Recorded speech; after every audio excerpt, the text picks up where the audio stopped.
Hi, everybody. I'm Christina Inge, VP of Programming for AMA Marketing, and we are here with Christina Garnett, who is going to be giving a fireside chat about making an emotional connection with customers based on her latest book. And she's here today to share some of her tips and some of her best research on how we can build an immediate and emotional connection with our customers even in this age of mass marketing and AI. Christina, thank you for coming on. I'm honored to be chatting with you. Thank you so much for your time, Christina, and for AMA Boston for welcoming me. We are really excited to have you here as part of our Fireside Chat series on November 18th. And I just wanted to learn a little bit more about your new book, which is all about building connections with our customers and how you came to write this book, what your book's all about, and what we're going to be learning from you at the talk at the Hult Business School. So, we all hear about mass personalization, mass customization, but you really talk about creating emotional connection at scale. So we're Mhm. not giving up scale, but we're building a close relationship with our customers. Tell me more about what that means and how brands can achieve that. Absolutely. So I find that a lot of people are looking, when they're thinking about scale and they're looking about efficiency, they're thinking about their tech stack. They're not thinking about their people stack. And so a lot of the context of the book is really looking at the full customer relationship and the full customer experience and realizing how many different departments actually touch that and play a role. And so it's not so much do you have the right tech stack? Do you have the right people stack? Are they talking to each other? Are they collaborating? And when you look at all of the moving pieces that actually create that customer relationship and you are working together as a team, that's how you're going to scale that. And so, one of the biggest issues with that is silos. And so, how do we tackle the silos and break them down so that those teams can efficiently work together? It's through community. And so, the second part of the book, and there's three main parts, but the second part is really kind of deep diving from like the ground up. All right, if community is a silo killer, how do we build that internally, externally? What does that look like? What are the questions we need to be asking ourselves?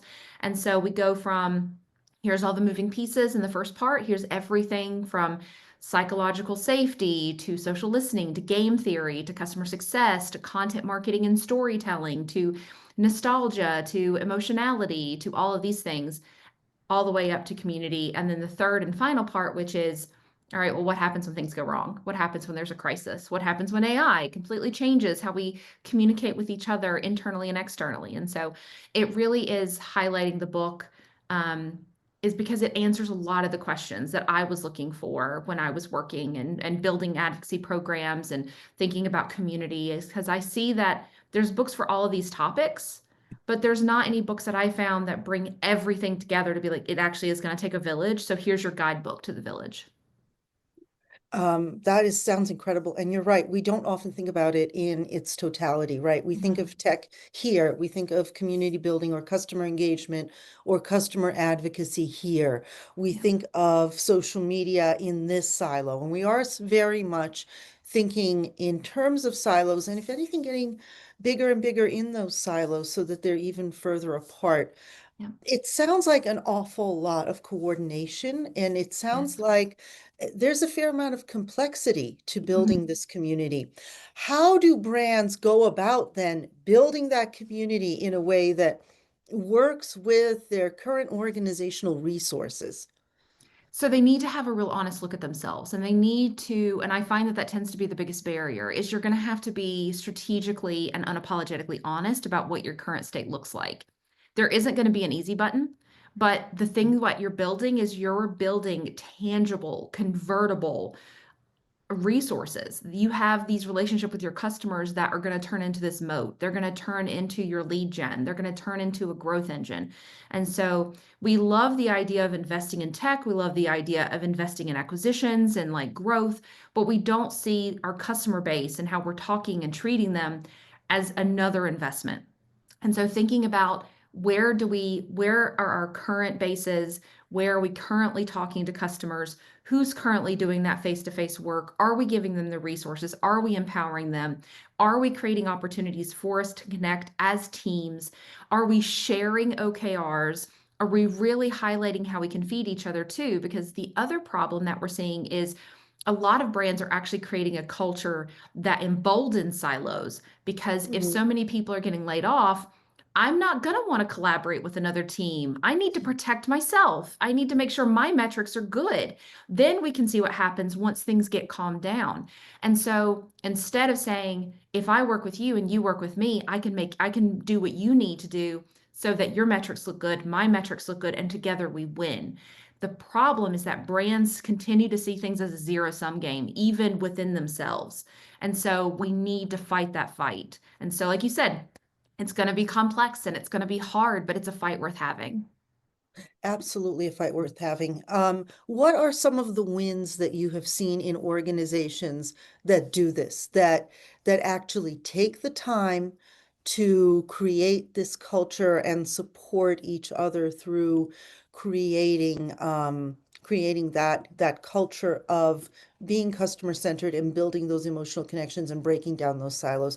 What are some great examples that you have seen with people deciding they are going to do this and putting in the effort? I think Chewy, I probably beat this drum all the time, but it really is my favorite drum. It's got to be Chewy.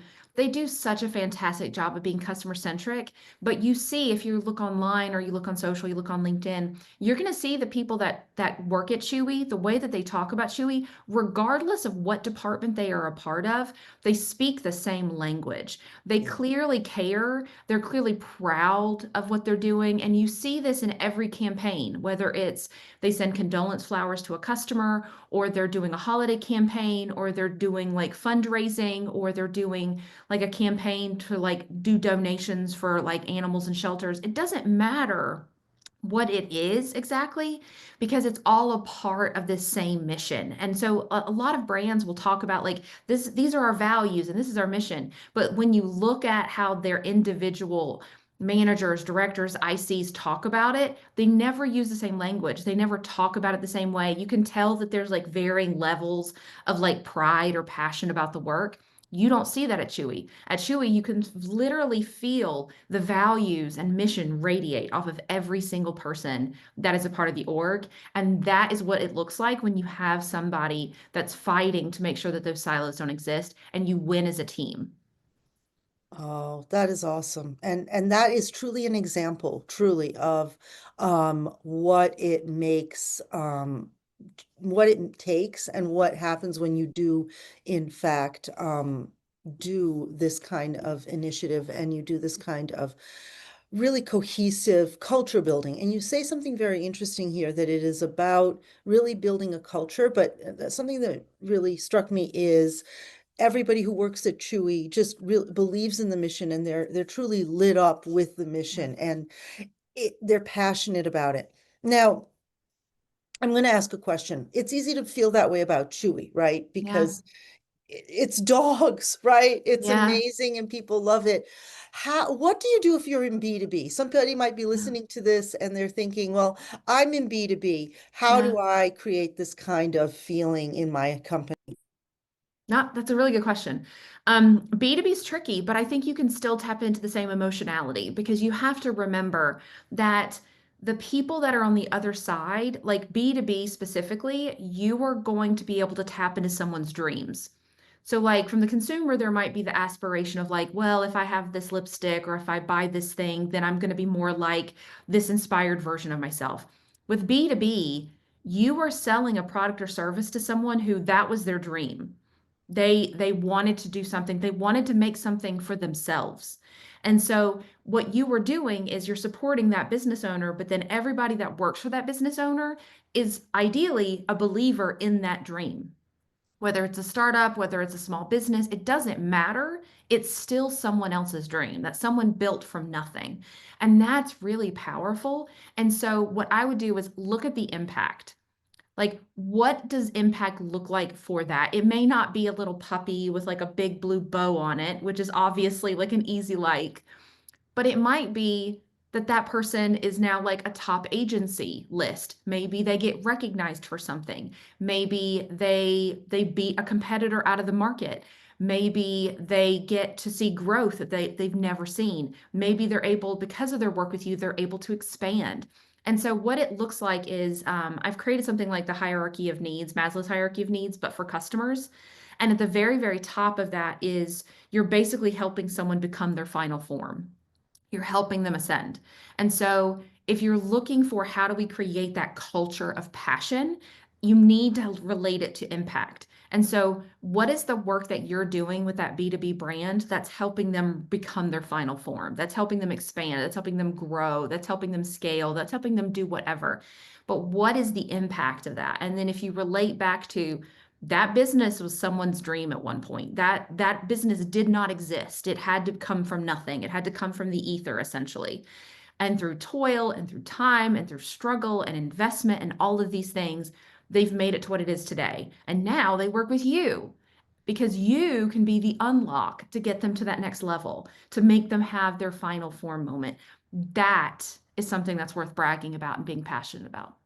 So really, it's about building that emotional connection. Yeah.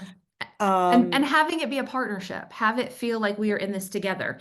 Because right now, the internet should have made us feel more connected, but in so many ways, it's made us more isolated and more lonely.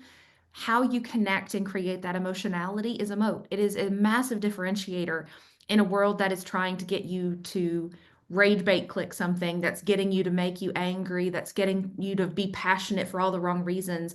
I would love to see engagement farming, but for good. I would love to see it for kindness and for goodness and for us trying to work together to a common goal instead of, I'm going to say something really controversial and you're just going to click it into oblivion. that's an interesting question. Now, let's talk specifics, right? Because building emotional connection, being customer centered, these are all things a lot of people are talking about. Mhm, What exactly does this look like in practice? You mentioned some specifics from Chewy, mhm. um, and certainly again, we talked about they're unique, but how does this work in practice? What do we mean about building an emotional connection?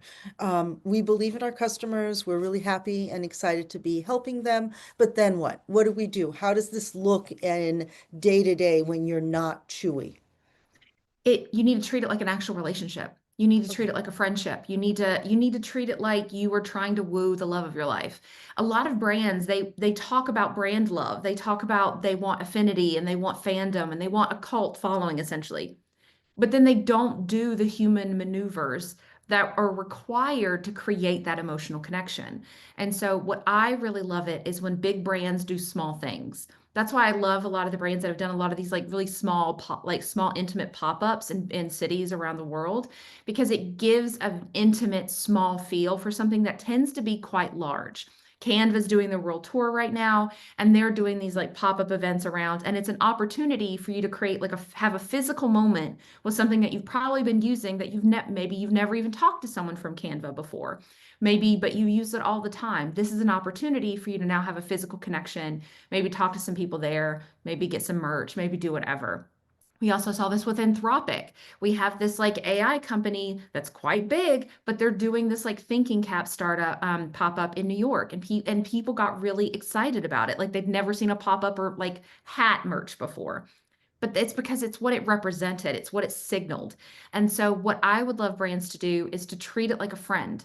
So like if imagine we send emails all the time, we invite people to events, we do all these things. But imagine if your customer was your friend and you only talked to them when you wanted something. You only talked to them when you needed a favor.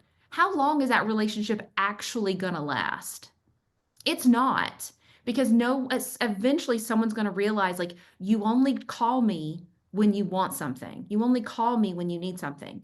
That's what I love about community is community creates a scalable opportunity. I usually say like communities are relationships at scale. So you can go into the community and be like, hey guys, it's Monday. I'm feeling really rough. Is anyone else feeling that? Like, what are you doing to kind of get through today? Or how does this feel like for you? It could also be slipping into someone's DMs to be like, hey, I've noticed that you haven't been in the community for a while. I just wanted to check on you. No CTA. No, here's a link. No, here's RSVP here. I just wanted to check on you. What we need to do is we need to bring the humanity back. We need to bring the relationships back into customer relationships. We need to start treating people the way that they deserve and want to be treated because we want the love, we want the connection, we want them to only want to be with us. but we're not willing to do the things. And so we need to treat it like an actual relationship. What makes people feel special? What makes people feel considered and feel seen and feel heard? And it's never a CTA. It's never a CTA that's going to make someone feel loved. Usually, like the next, I would actually recommend, like, next time you send an email, unless there's like something that absolutely has to, like, unless there's a metrics that's going to make or break your numbers for the week, send something without a CTA. Send a, how are you doing? This has been a rough year for a lot of people. How are you doing? No CTA, no survey link. I just wanted to check in on you. That's a really powerful move right now when a lot of people feel alone and feel misunderstood. It's a great message. So this sounds very different from inbound marketing, right? Mhm. Certainly through inbound marketing, we're supposed to be creating value. We're supposed to be creating content that's not about the sale, it's about Mhm. education. This sounds very different though from inbound because you're not talking here about sending out a playbook or Mhm. doing an educational webinar and appealing to people's heads. You're talking about inbound for the heart, not the head, is what it sounds Yes. like. Yes, absolutely. Amanda Natividad with Spark Turo has this great thing called zero click marketing, and she talks about how basically no one's clicking the links anymore, but they still want the value. And I think you can still kind of give the heart part of inbound. I love that you said it was inbound for heart, but not for the head. I think that that makes a lot of sense for this because people, they want the value, but what you're doing is that you're giving it in place of that link. You're giving it for, this is how we're going to build trust, not because I need you to click this link, but because I want to give you something that I think will be helpful for you. And so that's what I do with my Pocket CCO newsletter. Is weekly I give my thoughts on CX, I give my thoughts on insights. So basically people have a chief customer officer in their pocket, and it's not a paid subscription. Like, it's just a normal newsletter that you can subscribe and you can get, because I know that not everyone can hire me. I know there's also not enough hours in the day, but I would love to have CX be transformed because customers deserve better than what they're getting. Absolutely. So what are you suggesting for people who want to get started with this? Maybe they're already doing inbound marketing and they're saying, well, I'm already doing this. I'm already sending out value. I'm not just going for the CTA unless the CTA is something as simple as read now. How do I do this without coming across as spammy or without flooding people's inboxes with just more messaging? How do I do this in a way that's going to resonate versus overwhelm? You are going to have to get, and I know everyone says like you're going to have to know your audience, but you are going to have to just like swim in their shoes. You're going to have to become customer centric and customer obsessed. You're going to have to know what works for them and be able to empathize and ask the tough questions of, if I was my customer, would I want this? How would I react to this? Because I don't think a lot of companies are looking at it from the other side. They're looking at the emails and campaigns they're sending to be like, all right, well, I personalized it and I use this nice tone, and maybe I have a meme in the email somewhere, so it's fine. I cracked a joke, so we're all good. Mm, But it's not enough. You need to think like, if I received this, would I click on it? And once I click on it, how would it make me feel? There's a lot of like, how would this make me feel, that I need people to start asking, because I don't think people are looking at that. They're expecting the numbers in the dashboard to be the litmus test for success. But there's going to be people who click on you because they can't stand you, but they wanted to see what you sent this time. So that signal is not signaling what you think it is, you know? And so you need to get into the vibes. Like, all right, if they like us, here's the actions they're going to take. And if they really like us, then they're going to do even deeper actions. What do those deeper actions look like? And then build those relationships so that people know how they can help you. There's a lot of customers, like there's a lot of big brands that just because they're big and they've been around for a while, that they have avid fans. And it has absolutely nothing to do with the brand. Like, the brand has not fostered it, the brand has not loved on them. It's just they have their people. What can you be doing to tap into that? How are they talking about you? How are they congregating? Do social listening. You should be doing a ton of social listening to figure out, how are people talking about you, and coming from a place of, how can I understand them better? I think we're seeing this with Reddit a lot right now, because Reddit's massive in the conversation, because a lot of SEO is being transformed with AI. And so people realize a lot of the AI pull is coming from Reddit. So what you have is, you have a lot of people doing a lot of crawling in Reddit to see what people are talking about them, but they're doing it to improve their SEO instead of, you can do both, but to go in there to be like, this is what people have been struggling with. These are the recommendations people have been making. These are the things that people are saying about us, good, bad, ugly. Instead of saying like, how can we manipulate this for better SEO and like AI discoverability? It's, well, what are these signals telling us? What are the patterns that we're seeing so that we can make the good even louder, not just for AI polls, but for the betterment of our brand long term as well as our customers. Those are some great suggestions. And it seems like it's the sort of thing that any brand, B2B, B2C, and in any industry could potentially implement. And it is inbound marketing, it's customer research, it's breaking down silos, it's building a customer-centric culture, and it's implementing all of those with a hyper amount of empathy n- in order to engage people in a thoughtful way. I want to ask you a final question, but Yeah. obviously I don't want to have you give away everything that people should Yeah. be coming over on November 18th to hear from you, and more importantly, to buy your book. So we'll have you plugging your book in just one moment. And I just want to give a shout out to our common publisher, Kogan Page. Both Mhm. of us have our books with Kogan Page, and they're wonderful to work with. Please They buy are. both of our books and every other book on the list so that we can continue this conversation. But you mentioned something interesting about scale. Yeah. So obviously, if this is a company-wide culture, there's scale in that. But scale nowadays often implies automation or, Mhm. heaven help us, AI, um, which, again, as somebody who teaches AI, certainly there's a way to do this with data at scale, but I get the feeling you're thinking of a more analog, more person-to-person way of doing this.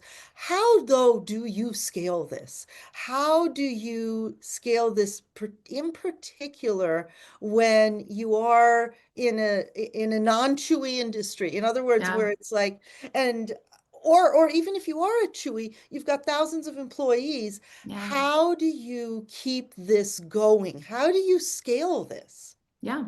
So that's a great question. So it comes down to building an infrastructure that empowers your tech stack and empowers your people stack. So you're going to need both. I'm not anti-AI. I am anti-AI replacing everything because I just don't think it should and I don't think it's capable of it. And so, what you need to do is build an infrastructure that embraces what can be automated versus what should not.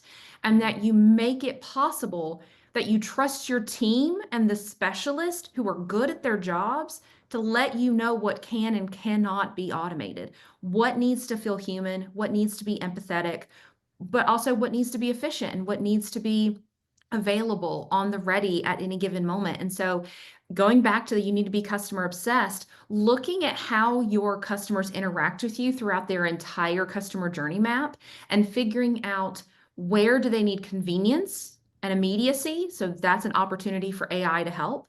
But where do they need emotionality? Where do they need empathy? Where do they need someone to yell at? That is going to be where they need a human. And then where all those little small moments, that's going to be the opportunity for you to go through and really shine where you can be human.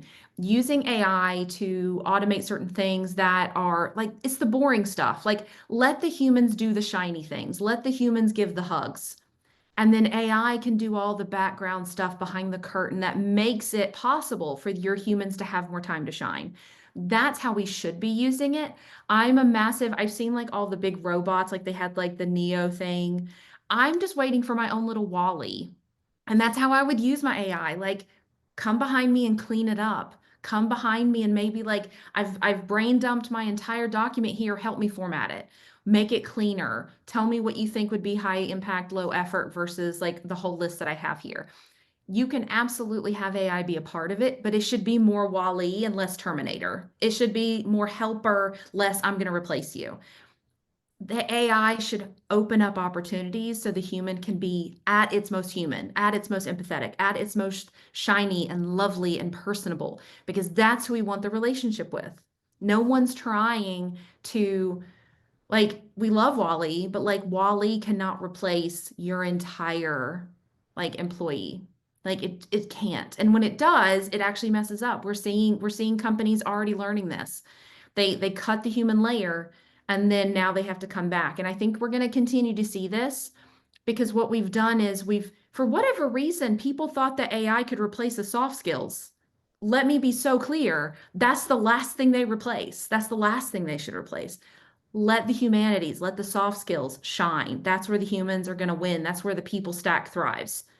And then let the AI come in to automate the other stuff. That's going to be how you win. You have to have your people stack and your tech stack work together where they shine the best instead of against each other. And right now, they're combative. Right now, companies are putting them against each other. This tech stack is going to get you out of a job and right before the holidays. And what you're doing is you're creating an employee stack that doesn't want to train AI, doesn't want to use AI because they think that they're basically training the tech to do their job for them. And in a lot of ways, that's exactly what's happening. You should be having them work together for the betterment of each, for the betterment of both. And then you're still going to see cost savings because they're both going to be able to do more work. You're scaling their ability to work more within the same 40 hours a week. So you're still going to be able to scale. There's still scale there, there's still growth there. It's just, it's not going to look like a massive layoff line item. Absolutely. And I think that AI is a great force multiplier, a great Yes. automator. It's a Yes. great scaling tool, but humans need to be the ones directing Yes. the ethos, the Yes. taste, the ethical guidelines, the ethical boundaries, and the emotional resonance. And those things are the most essential. And I always say this, those are the things AI cannot and should not replace. And Agreed. AI, when deployed properly, makes it easier for humans to do their jobs because it takes the things people Mhm. don't really want to do, Yes. like cleaning data and Yeah. making that something the AI takes care of so you can focus on whatever your job is, whether it is Yep. brand, whether it's creating great creative, whether it's Yep. doing good customer service, all of those things that humans do best, AI should free us to do more of that kind of Agree. thing. So that is, and it's a great force multiplier. We need to, and again, listening to the people on the ground, the MIT study that notoriously said that over Hmm. 90% of AI pilots fail also found that 90% of employees, on the other hand, are bringing AI tools with them to work, into the Yep. workplace to do their jobs. It isn't that we don't want to use AI. It's Hmm. that if we're told top down to do it in a way that's, we know, going to endanger our jobs, we are Yep. going to be highly resistant to using it. Yep. And at the end of the day, I've been through enough digital transformation to know that there's always a shiny object that's supposed to be able to replace people. It was Yeah. going to be social media at one point, and it never does. If anything, once it's deployed properly and people know what it does and doesn't do, it creates more jobs. Yep. But we need to understand that, and we need to work with our teams to deploy it in a way that supports people's jobs. So tell us about your book because this is a fascinating conversation. What's the title of your book again, and where can people get it? So it's Transforming Customer Brand Relationships, and you can find it at Amazon, bookshop.org, through Kogan Page, my publisher. You can use Kogan Page 25 to get 25% off. And honestly, anywhere that you want to buy books. It's probably easiest online. So just if you search my name, Transforming Customer Brand Relationships, it'll pop up. Awesome. Well, thank you, Christina. And if you're hearing this, if you're watching this podcast before November 18th, 2025, Christina is going to be at the Halt Business School in a fireside chat organized by myself on behalf of AMA Boston chapter. And it's going to be a great evening to hear more of Christina's wonderful insights and learn about how you can build a silo-breaking, customer-centered, emotionally driven inbound marketing culture. Christina Garnett, it has been a joy to talk to you. Thank you Thanks. for joining us today. It was an absolute honor. Thank you so much for having me.